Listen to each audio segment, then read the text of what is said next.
Since I did my DC Multiverse top 10 of 2024, now I'm going to do my Marvel Legends top 10. Now, they did a lot of great figures. These three, for example, I thought they were great figures. They are my runner-ups, though. They're not on my list. But Hasbro did do a lot of new sculpting with some stuff, so I really liked a lot of their figures. So let's start off the list. Also, to be clear, Giant Man is not a part of the list since he is a HasLab, and it'd be too obvious that he would make the list, so for that reason, he's not included.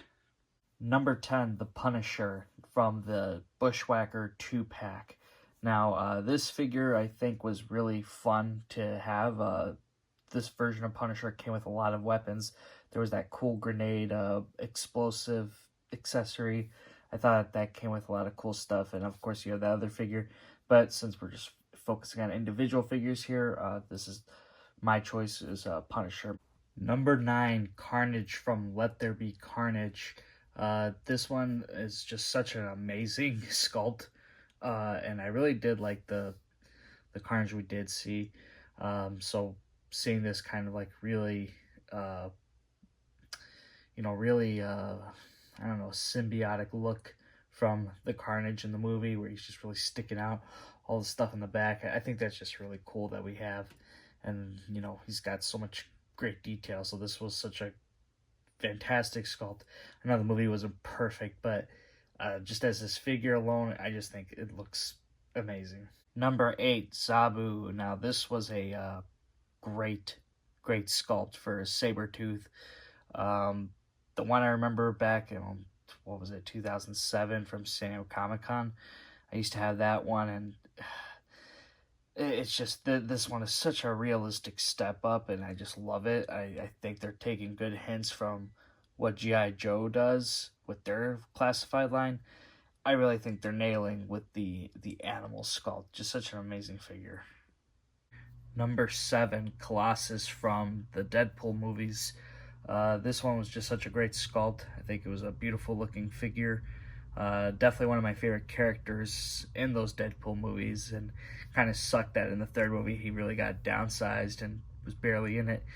But I'm glad we did get finally an action figure of him. Hopefully we'll get a Juggernaut in the future, so hopefully that'll continue being made with some of these Fox, whatever merger movie characters.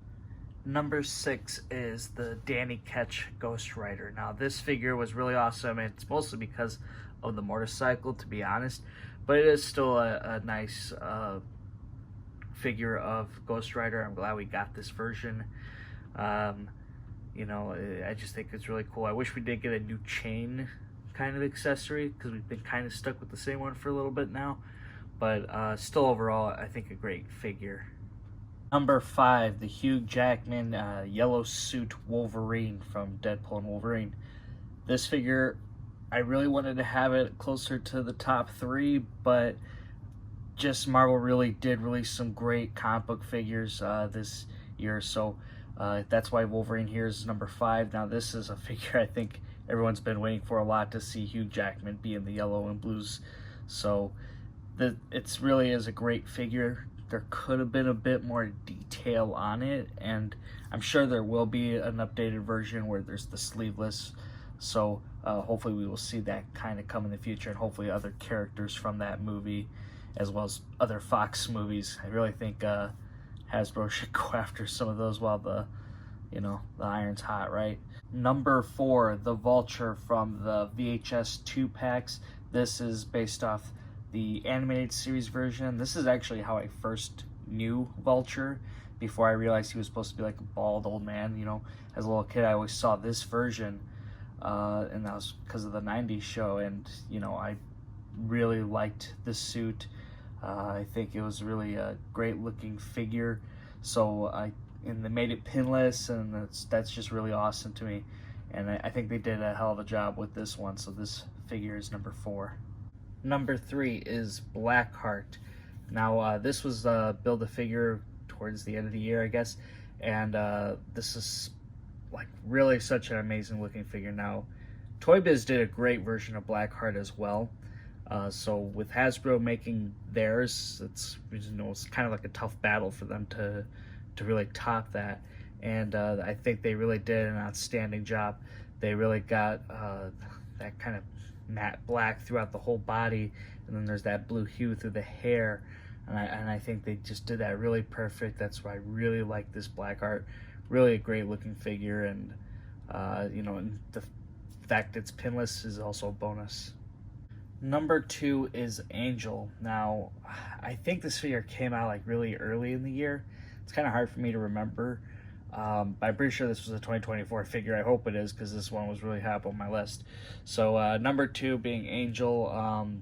I really love this figure because this one was one I was really waiting for a very long time, since Toy Biz did their version, and we all know how that looked. So this one has beautiful wings that you can actually move around and get nice posability. It's a pinless figure, beautiful sculpt. I just think this one was such a great figure to have. So Angel, number 2. Now that brings us to number 1, which is the Sabretooth from that Wolverine 2-pack. Now this Sabretooth is just such a beautiful upgrade, beautiful upper torso all around. I think it's such an amazing figure. Unfortunately, the legs weren't updated. They still have the pins in there, but I'm gonna look past all that because this is such a great figure to have, and it puts the other one, which I also thought was amazing at a point in time, puts it to shame. So this figure is just wow. I love it. I think it's a great Sabretooth. Hasbro really did outdone themselves on this one. So that concludes my list for the Marvel Legends top 10 figures of 2024. So I hope you guys did enjoy. Put down in the comments what was your top 10 figures, and tell me what you think about this list here. And if you guys haven't already, like this video, subscribe to the channel if you haven't already, and I'll see you guys in the next one.